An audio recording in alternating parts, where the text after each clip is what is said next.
ትቷችሁ የሄደ ሰው በድንገት እናንተን መናፈቅና የቁጭት ስሜት መሰማት የሚጀምረው መቼ እንደሆነ ታውቃላችሁ?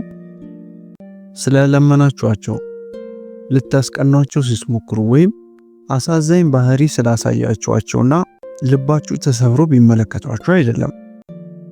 አንዳንድ ሰው በእጁ የያዘውን ወርቅ ትቶ ሌላ ሲፈልግ በህይወቱ ትልቅ ስህተትን ይሰራል። ሞት የሌለበት ሀገር ሄዳለሁ ብሎ ሬሳ የማይቀበርበት ሀገር እንደደረሰው ሰው ማለት ነው።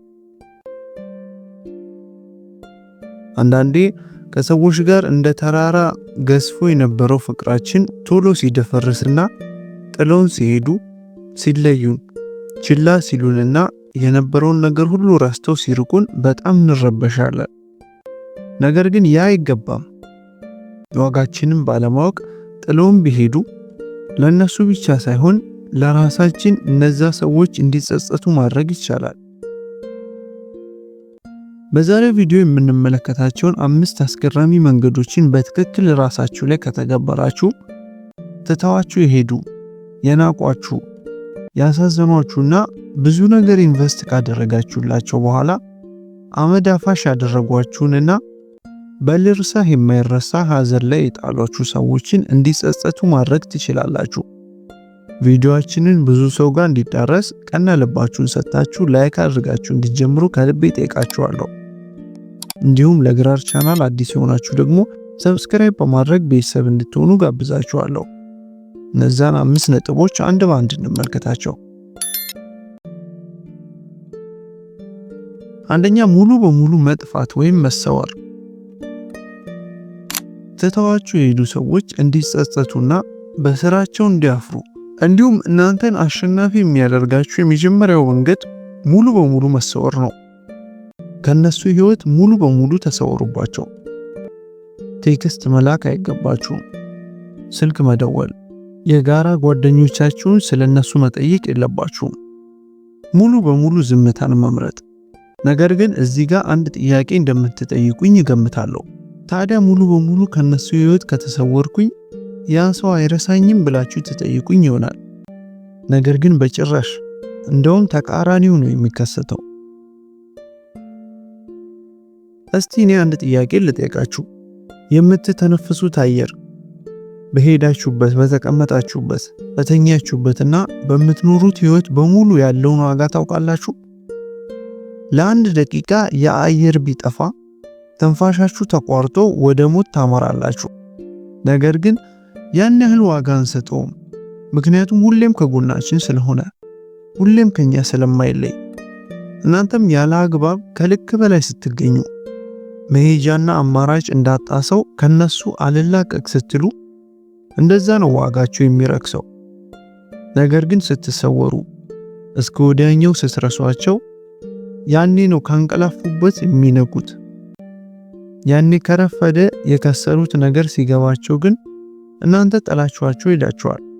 ያ ፋይል ላይከፈት ተዘግቷል። ከመኖራችሁ በላይ መቅረታችሁ ደምቆ ይታያችኋል። ነገር ግን ቁም ነገሩም እዚህ ጋር ነው። የምትሰወሩትና ራሳችሁን ከነሱ ህይወት ሙሉ በሙሉ አውጥታችሁ የምትጠፉት ከነሱ ጋር አኩኩሉ ለመጫወት ወይም የሄዱበት አላዋጣ ሲላቸውና ተመልሰው ሲመጡ ልትቀበሏቸው ሳይሆን ራሳችሁን በሚገባ ለማስተካከል ነው። ራሳችሁን በደንብ ፊክስ ለማድረግ፣ ራሳችሁ ላይ ለማተኮር ነው። ምክንያቱም ከዚህ በኋላ መጡም ቀሩም እናንተ ደህና ትሆናላችሁ፣ አሸናፊ ትሆናላችሁ። ያ የእናንተ ኢነርጂ ነው ለሁሉም ነገር እንዲጸጸቱ የሚያደርጋቸው። ሁለተኛ ደግሞ ስለነሱ ማውራት አቁሙ። ይሄ ብዙ ሰው የሚሳሳተው እርምጃ ነው። ከነዛ ሰዎች ጋር ሙሉ በሙሉ ልትለዩ ትችላላችሁ። ነገር ግን ስለነዛ ሰዎች በየሄዳችሁበት ቦታ ማውራት ትልቅ ስህተት ነው። ሁሌም ስለነሱ ስታወሩ ፓወር ትሰጣችኋላችሁ። በአእምሯችሁ ውስጥ እንዲኖሩ እየፈቀዳችሁላቸው ነው። ስለነሱ ለሰዎች በምታወሩ ጊዜ ያወሬ ዞሮ ዞሮ ይደርሳቸዋል። ስለነሱ በየሶሻል ሚዲያ እየሄዳችሁ አሳዛኝ ጥቅሶችን ስትለጥፉ ይመለከታሉ። ስለነሱ አሁንም እያሰባችሁ እየተጨነቃችሁ እንደሆነ ያውቃሉ።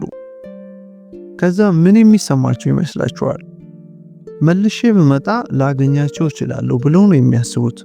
የእናንተን ህይወት በቀኝ ብሎ የሸሸ ሰው ስለነሱ ደጋግማችሁ እንደምታስቡ ካወቀ ከመፍራት ይልቅ በራስ መተማመኑ ከፍ ይላል። እንደውም መጓጓት ያቆማል፣ ጸጸት አይሰማውም።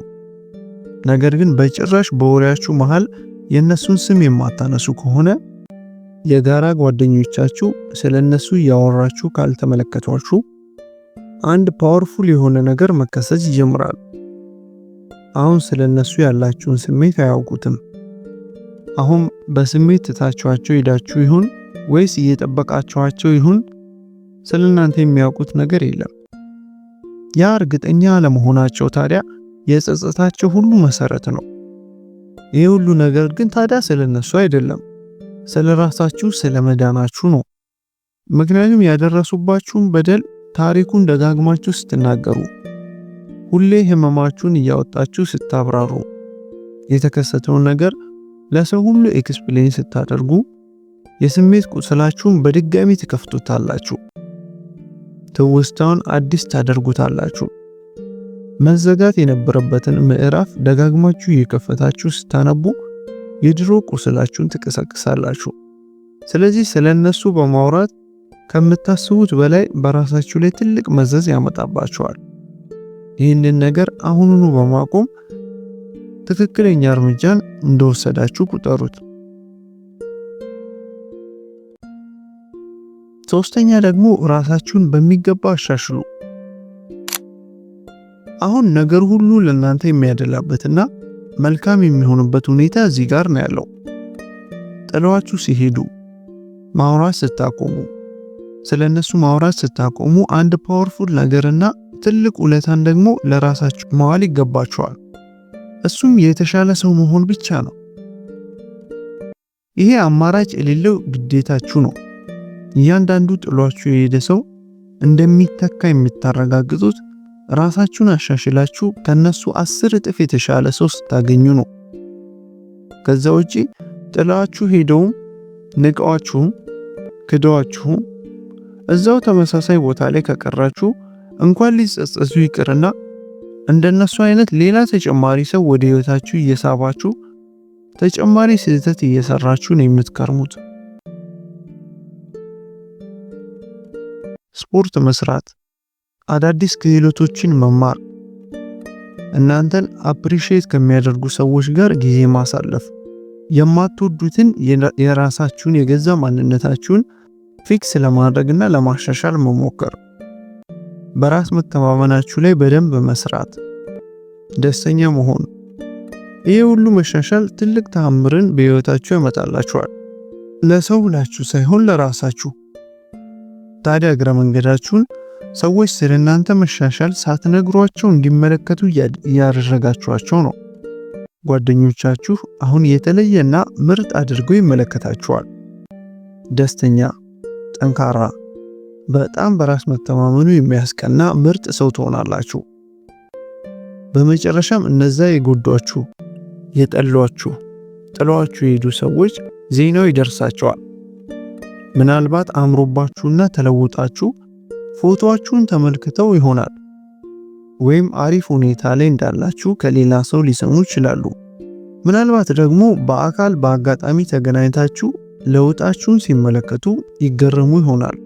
ይህን ሁሉ ሲመለከቱ ታዲያ የእናንተን መድመቅ የሚያበረታቱ ከመሰላችሁ ተሳስታችኋል። ይልቅ አእምሯችሁ ይረብሻል። ኪሳራውና ጸጸቱ አሁን ጠልቆ ይሰማችኋል። ከነሱ ውጪ ሐዘን ላይና ድብርት ላይ እንደምትወድቁ ነበር የጠበቁት።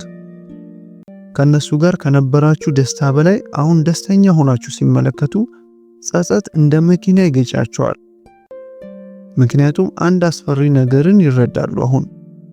እሱም ያው አሁን እንደማትፈልጓቸው ያረጋግጣሉ።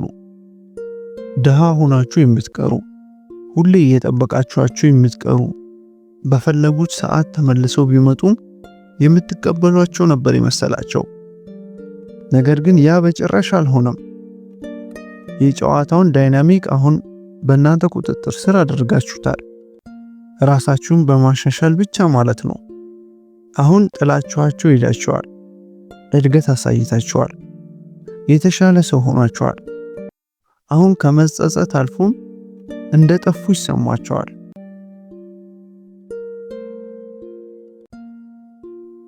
አራተኛ ደግሞ ለማታለላቸው በጭራሽ ምላሽ እንዳትሰጡ። አመናችሁም አላመናችሁም ቀጥሎ የሚከሰተው ነገር ይሄ ነው። ለዚህም ቀድማችሁ መዘጋጀት አለባችሁ። የሆነ ጊዜ ካለፈ በኋላ ራሳችሁን ከነሱ ከሰወራችሁ በኋላ ስለነሱ ማውራት ካቆማችሁ እነዚህን ቀድመን ያየናቸውን 3 ደረጃዎች በትክክል ከተገበራችሁ ከነሱ ውጪ የተሻለ ነገር እየሰራችሁ ከተመለከቱ ተመልሰው ይመጣሉ። በድንገተኛ ቴክስት ይጽፉላችኋል። እንደናፈቃችኋቸውም ሊነግሯችሁ ይችላሉ። ይሄ ብሬድ ክረምስ ይባላል። ይህም ማለት ጥለዋቸው የሄዱ ሰዎች ተመልሰው መጥተው ፌክ እና ከእልህ በመነሳት ለእናንተ ድጋሚ ትኩረት ለመስጠት የሚሞክሩበት የሽንገላ ወሬያቸው ነው። ይሄ ከሁሉም የበለጠ ትልቁ ፈተናችሁ ይሆናል። ብዙ ሰውም ፌል የሚያደርገው እዚህ ጋር ነው። ብዙ ሰው እነዛ ጥለውት የሄዱት ሰው ተመልሶ ሲመጣ ኤክሳይትድ ሆኖ ደስተኛ ሆኖ ይታያል። በድጋሚ ቴክስት አደረጉልኝ፣ ናፍቄያቸዋለሁ፣ እንድመለስ ይፈልጋሉ ብላችሁ በማሰብ ቶሎ በፍጥነት ምላሽ ትሰጣላችሁ። በዛ መንገድ ነው ሁሉንም የነበራችሁን ፓወር የምታጡት። ያ ሰውም የሚያስበው እናንተ ርካሽ አድርጓችሁ ነው። የፈለገውን አድርጎ የፈለገበት ቦታ ሄዶ ሲመለስ እጃችሁን ዘርግታችሁ እሱን መቀበል ራስን መክዳት ነው። ከዛ ክህደትና እናንተን ጥሎ ከሄዱበት ሐሳባቸው በኋላ እነዛን ሰዎች መቀበል ማለት ተለኩሶ የተጣለ ክብሪትን እንደገና አንስቶ ለመጫርና እሳት ለመፍጠር እንደመሞከር ነው። ያንን ሜሴጅ መላክ ሲጀምሩ ባልጠበቃችሁ ሰዓት ቴክስት ሲጽፉላችሁ ከነዚህ 2 አማራጮች አንዱን መተግበር አለባችሁ። አንደኛ ምንም አይነት ምላሽ አለመስጠት፣ ያነበባችሁትን ሜሴጅ ችላ ብላችሁት መተው። የነሱ ማታለል እየሰራ እንዳልሆነ ማሳየት አለባችሁ። ወይም ደግሞ ሁለተኛ ምላሽ ከሰጣችኋቸው መልሳችሁ አጭርና ፍላጎት የሌለው ሰው ምላሽ እንደሚሰጠው አይነት ምላሽ ነው መስጠት ያለባችሁ። ደህና ነኝ፣ አመሰግናለሁ። መልሶ ጥያቄ መጠየቅ አይጠበቅባችሁ። ኩል ሆናችሁ መቆየት፣ በራሳችሁ ህይወት ቢዚ መሆናችሁን መቀጠል። ምክንያቱም እውነታው እዚህ ጋር ነው። የእውነትን ፈልገዋችሁ ቢሆን በማታለል ቃላቶች ፍቅርን ለመግለጽ መሞከር፣ እንደናፈቃችኋቸው ማብራራታቸው ወይም እንዲሁ ስለእናንተ መጠየቅ ሳይሆን ወሬውን በይቅርታ ነበር የሚጀምሩት። በትክክል ስህተታቸውን አምነው ነበር ለይቅርታ የሚጠይቋችሁ የሚቀርቧችሁ።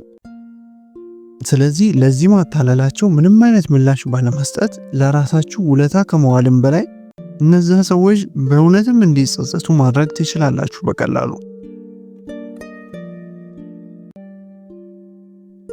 አምስተኛና የመጨረሻው ደግሞ እንዳሸነፋችሁ ማመን ጀምሩ። የመጨረሻውና በጣም ጠቃሚው ደረጃ ይሄ ነው። ህይወታችሁን ኦሬዲ እያሸነፋችሁ እንደሆነ አምናችሁ መኖር። ለማሸነፍ መሞከር ወይም እነሱ እንዲመጡ እየጠበቃችሁ መኖር አይደለም። ሁሉም የሚያስፈልጋችሁ ነገር ኦሬዲ እንዳላችሁ አምናችሁ መኖር። ምክንያቱም እያንዳንዱ ለመኖር የሚያስፈልጋችሁ ነገር እኮ አላችሁ። እናንተ ራሳችሁ ለራሳችሁ ትልቅ ስጦታ እኮ ናችሁ።